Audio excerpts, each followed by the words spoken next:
MapReduce jobs don't always need a reducer. Some MapReduce jobs can be done with just a map step, such as in cases when one of the sources used in the join is small.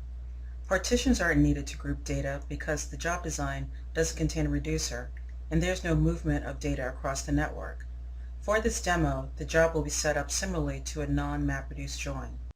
I'm going to start by creating a new task. Because DMX-h can also be used for standard ETL transformations, I need to specify in this case I am running or defining a MapReduce job. So I will specify by using the menu option that this will be a MapReduce job.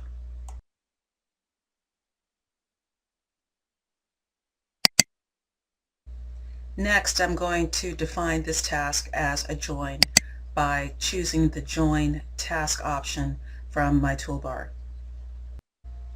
Next, I'm going to define the left side source and the right side source for my join.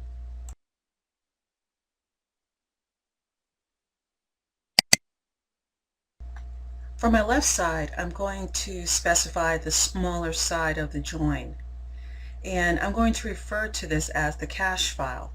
Now, this cache file is a file that can fit within the mapper's memory, and what's going to occur is a copy of this file, a full copy of the supplier.dat file, this is the smaller side of my join, is going to exist on each mapper. So I need to know that my mapper has enough memory to hold this file as its cache. So what I'm going to do is specify the location this file exists on my edge node. So I'm going to specify it by using an environment variable, but I could also explicitly define the path of where this file exists. Now, this task that I added had metadata. DMX-h refers to it as the layout that represents the left side source and the right side source. So the metadata or the layout for the supplier.dat file that I just added, I need to make sure that I have the right one added.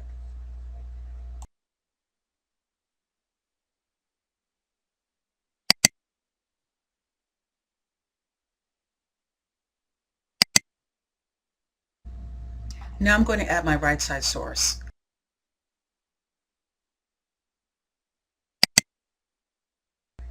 Now the right side of my join is larger than that cache file, and this file is also in HDFS.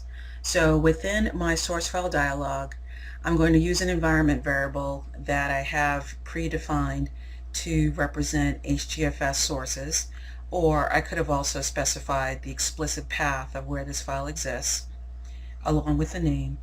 And also within this dialog, this file exists on a remote server.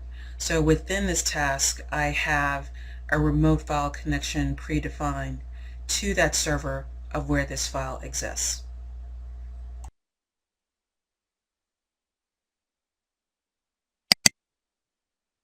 Now that we have our sources in place, I can now define the join. Within this convenient join helper dialog, I can define how I want to link my left side to my right side. Next, I need to define a target file for my output result.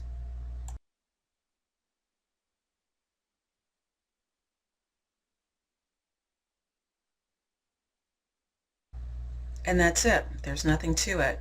In fact, you can take an existing join job and run it on Hadoop. All you really need to do is specify that it is a MapReduce job by choosing the Set MapReduce option within the job editor and specifying the locations of your source files. And remember, if this is going to be a map side only join, one of your sources needs to fit in memory to act as a cache file, and specify the HDFS location of the larger side file, and that's it. And you can just run the job just as is.